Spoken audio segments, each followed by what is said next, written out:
नमस्कार मित्रों, desire point channel के इस नए वीडियो लेक्चर में मैं हूं अमित दुबे और हम क्लास 12th की फिजिक्स का फर्स्ट चैप्टर कर रहे हैं।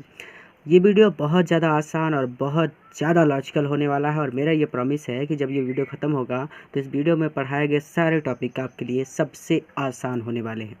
आज के इस वीडियो में हम शुरू करेंगे विद्युत क्षेत्र रेखाओं का। आइए मित्रों, विद्युत क्षेत्र रेखाओं के अध्ययन से पहले मैं आपको क्लास 10th में थोड़ा सा ले चलता हूँ। 10वीं कक्षा में आपने एक नाम सुना होगा, चुंबकीय क्षेत्र रेखाएं। आपने विधिवत इनका अध्ययन किया था। चुंबकीय क्षेत्र रेखाओं में क्या हुआ कि एक चुंबक था इस तरह से, और उसमें क्या हुआ कि इसका ये हो गया N सिरा, ये हो गया S सिरा। इसमें क्या होता था कि चुंबकीय रेखाएं जो निकलती थी वो इस तरह से, यानी N सिरे से निकलकर S सिरे में प्रवेश कर जाती थी। N सिरे से निकलकर S सिरे में प्रवेश कर जाती थी। वास्तव में देखा जाए तो चुंबकीय क्षेत्र रेखाओं का कार्य क्या था? वो केवल इतना काम करती थी कि वो वास्तविक चुंबकीय क्षेत्र को प्रदर्शित कर देती थी। फिर से, ये जो चुंबकीय क्षेत्र रेखाएं N सिरे से निकलकर S सिरे में प्रवेश कर रही हैं, इनका काम केवल इतना होता था कि ये वास्तविक चुंबकीय क्षेत्र को प्रदर्शित करती थी। अर्थात कहीं पर अगर चुंबकीय क्षेत्र है तो यह रेखाएं उसे प्रदर्शित करती थी, लेकिन वास्तव में ये रेखाएं काल्पनिक रेखाएं होती हैं। अर्थात ये स्वयं काल्पनिक होती हैं लेकिन वास्तविक चुंबकीय क्षेत्र को प्रदर्शित करती हैं। तो हम इसकी परिभाषा लिखना चाहें तो कैसे लिख सकते हैं? हम कह सकते हैं कि वह काल्पनिक रेखाएं, क्योंकि ये काल्पनिक होती हैं, हम देख नहीं पाते, तो वह काल्पनिक रेखाएं जो वास्तविक चुंबकीय क्षेत्र को प्रदर्शित करती हैं, चुंबकीय क्षेत्र रेखाएं कहलाती हैं। तो ये तो रिवीजन था, कुछ मैंने आपको याद दिलाया। अब देखिए क्लास 12th वाले अपने सिलेबस पर चलते हैं। अब हम देखते हैं कि विद्युत क्षेत्र रेखाएं क्या होती हैं। तो जैसे कोई आवेश रखा जाता है कहीं पर, मान लीजिए जैसे यहाँ पर कोई एक बड़ा सा प्लस आवेश रख दिया जाए, तो इस प्लस आवेश से भी विद्युत क्षेत्र रेखाएं निकलने लगती हैं। वास्तव में एकदम सेम इसी तरह से होता है। वो रेखाएं काल्पनिक होती हैं लेकिन वो रेखाएं वास्तविक विद्युत क्षेत्र को प्रदर्शित कर देती हैं। अर्थात हम लिख सकते हैं कि वह काल्पनिक रेखाएं जो वास्तविक विद्युत क्षेत्र को प्रदर्शित करती हैं, विद्युत क्षेत्र रेखाएं कहलाती हैं। अर्थात जैसे हम सभी जानते हैं, अभी हम विद्युत क्षेत्र का अध्ययन करके आए हैं, हमने अभी अध्ययन किया है कि कोई आवेश रख दिया जाता है तो अपने चारों तरफ एक क्षेत्र बना लेता है। तो वही काम यहाँ पे हो रहा है कि इस आवेश से ना रेखाएं निकलती रहती हैं, विद्युत क्षेत्र रेखाएं निकलती रहती हैं। और ये रेखाएं कैसी होती हैं? ये रेखाएं काल्पनिक होती हैं। तो कह सकते हैं कि वह काल्पनिक रेखाएं, चूँकि रेखाएं तो काल्पनिक होती हैं लेकिन जो विद्युत क्षेत्र होता है वो वास्तविक होता है। उसमें कुछ कल्पना नहीं करनी पड़ती। उस क्षेत्र में अगर हम दूसरा आवेश ले जाएंगे तो दूसरा आवेश उस पर बल लगाएगा। तो हम कह सकते हैं कि वह काल्पनिक रेखाएं जो वास्तविक विद्युत क्षेत्र को प्रदर्शित करती हैं, विद्युत क्षेत्र रेखाएं कहलाती हैं। आई होप बहुत सिंपल बात है, बहुत आसान सी बात है। तो चलिए आगे चलते हैं। अब इसके फैक्ट्स को समझेंगे, एक एक फैक्ट को समझिएगा। देखिए, आइए इसके फैक्ट को स्टेप वाइज समझते हैं। परिभाषा आप लिख लेंगे। देखिए, फर्स्ट स्टेप में हम देखते हैं जैसे कि भाई ये काम कैसे करते हैं। चलिए इनको समझते हैं, एकदम NCERT पैटर्न पर समझेंगे। देखिए, जैसे यहाँ पर हमने कोई प्लस आवेश रख दिया और हमने यहाँ पर रख दिया कोई माइनस आवेश, तो ये विद्युत क्षेत्र रेखाएं क्या करती हैं कि ये प्लस से निकल करके माइनस की ओर जाती हैं, यानी प्लस से निकलेंगी और माइनस की ओर जाएंगी इस तरह से। स्टेप 1 में हमने सीखा कि ये प्लस से निकल के माइनस की ओर जाती है। इस तरह से आप इस डायग्राम को समझेंगे। ये प्लस से निकल रही हैं और ये माइनस में प्रवेश कर रही हैं। तो हम कह सकते हैं, हम लिख सकते हैं इस चीज़ को क्या लिख सकते हैं, लिख लेते हैं फिर बताते हैं कि यह धनावेश से निकलती हैं, यानी धनावेश से निकलकर ऋणावेश पर समाप्त होती हैं। देखिए धनावेश से इस तरह से निकली और ऋणावेश पर आकर समाप्त हो गई। तो पहली चीज़ हमने सीखी। दूसरी चीज़ इसके बारे में क्या है, अब ना आपके मन में एक प्रश्न उठ रहा होगा कि भाई यहाँ पर तो दो आवेश थे, चलिए एक प्लस था एक माइनस था, ठीक है, प्लस से निकली माइनस में चली गई, लेकिन अगर कहीं ऐसा हो जाए कि केवल हमारे पास प्लस आवेश हो और कोई आवेश हो भी नहीं करे, तो क्या तब भी विद्युत क्षेत्र रेखाएं निकलेंगी? तो जाहिर सी बात है ये सिंपल सा प्रश्न है और इसका सिंपल सा उत्तर है कि जैसे कोई प्लस आवेश है बड़ा सा, केवल एक ही आवेश है, और इधर माइनस को भी समझ लेते हैं, या फिर कोई सिर्फ माइनस आवेश हमारे पास है, तो हमें सिर्फ एक चीज़ याद रखनी है, प्लस से हमेशा धनावेश यानी प्लस से हमेशा विद्युत क्षेत्र रेखाएं निकलेंगी, अर्थात इस प्लस से विद्युत क्षेत्र रेखाएं निकलेंगी और अनंत तक जाएंगी। इस प्लस से विद्युत क्षेत्र रेखाएं निकलती रहेंगी और अनंत तक जाती रहेंगी, यानी प्लस आवेश से निकलकर अनंत तक जाएंगी। और अगर माइनस हुआ तो क्या होगा, माइनस हमेशा लेता है यानी ग्रहण करता है, तो माइनस में क्या हो जाएगा, अनंत से विद्युत क्षेत्र रेखाएं आकर इस पर समाप्त होती रहेंगी। तो बहुत आसान सी बात थी, इसको भी लिख लेते हैं। तो हम कह सकते हैं कि धनावेश के लिए ये आवेश से निकलकर अनंत तक जाती हैं, यानी अगर हमारे पास केवल धनावेश है तो आवेश से निकलेंगी और अनंत तक जाएंगी, और अगर केवल ऋणावेश है तो ऋणावेश के लिए अनंत से आरंभ होती हैं और ऋणावेश तक आती हैं। तो बहुत सिंपल सी बात थी, बहुत आसान सी बात थी, दो चीज़ें हमने सी। अब फिर एक प्रश्न मन में आता है कि क्या हो अगर दो धनावेश हो जाएं हमारे पास, यानी थर्ड स्टेप में एक प्रश्न और मन में आता है कि क्या हो जाए अगर हमारे पास एक प्लस यहाँ पे हो और दूसरा प्लस यहाँ पर हो, या फिर एक माइनस यहाँ पर हो और दूसरा माइनस यहाँ पर हो, यानी हमारे पास सजाती आवेश हो, विजाती कुछ हो भी नहीं करे, दो आवेश आ जाएं, तब क्या होगा, तो इसको भी समझ लेते हैं।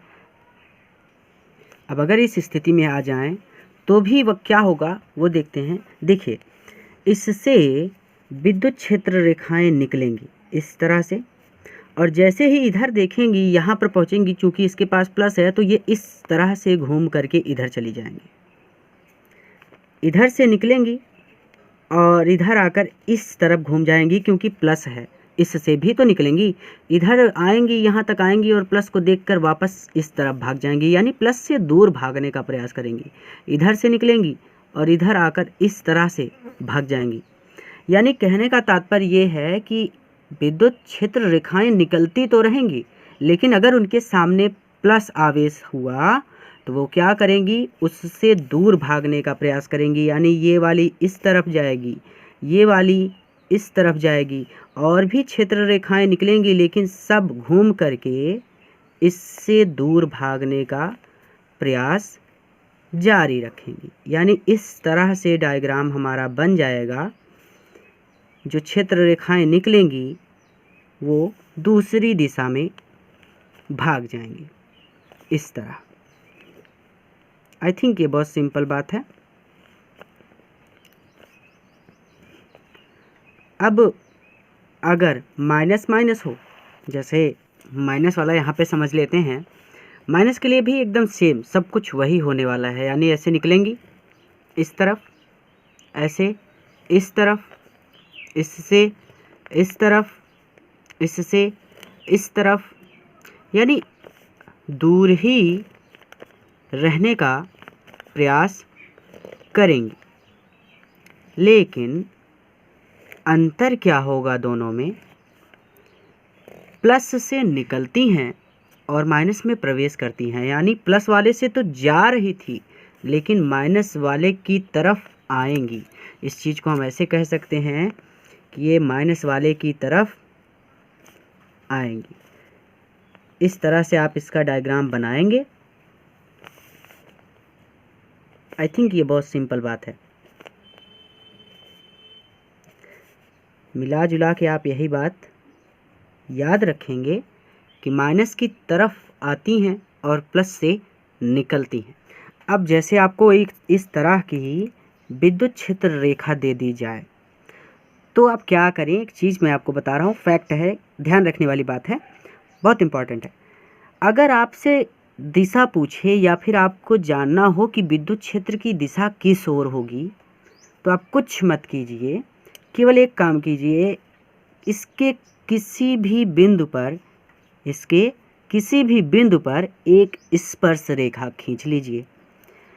इस तरह से स्पर्श रेखा वो होती है जो जस्ट टच करके निकलती है, यानी स्पर्श करती हुई जाती है। और जब आप इस पर स्पर्श रेखा खींचेंगे तब आपको विद्युत क्षेत्र की दिशा ज्ञात हो जाएगी। अर्थात कहना का तात्पर्य ये है कि विद्युत क्षेत्र रेखा के किसी बिंदु पर स्पर्श रेखा खींचने पर उस बिंदु पर विद्युत क्षेत्र की दिशा ज्ञात हो जाती है। अर्थात ये विद्युत क्षेत्र की दिशा को प्रदर्शित करेगा, यानी इस बिंदु पर विद्युत क्षेत्र की दिशा इस तरफ है। अगर यहाँ पर खींचें, यहाँ पर स्पर्श रेखा खींचें तो ये इस तरह से जाएगी और विद्युत क्षेत्र की दिशा इस तरफ बताएगी। यानी बात इतनी सी रहे, याद रखने वाली, लिख देता हूँ इस बात को। तो हम लिख चुके हैं कि विद्युत क्षेत्र के किसी बिंदु पर, यानी विद्युत क्षेत्र रेखा के किसी बिंदु पर स्पर्श रेखा खींचने पर उस बिंदु पर, यानी ये वाला जो बिंदु है, विद्युत क्षेत्र की दिशा को प्रदर्शित करती है। ठीक है, आई थिंक ये बहुत सिंपल बात है। इस बात को हमेशा याद रखिएगा कि बस स्पर्श रेखा खींचनी है और विद्युत क्षेत्र की दिशा आपको पता चल जाएगी। आइए अगला टॉपिक समझते हैं। अब देखिए, जैसे आपको दो विद्युत क्षेत्र रेखाएं दी जाएं, ये हमारा 5वां फैक्ट है। जैसे आपको दो विद्युत क्षेत्र रेखाएं दी जाएं, पहली वाली रेड वाली है और दूसरी ब्लू वाली है, तो एक बात आपको याद रखनी है कि दो विद्युत क्षेत्र रेखाएं एक दूसरे को कभी भी प्रतिकर्षित नहीं करती हैं।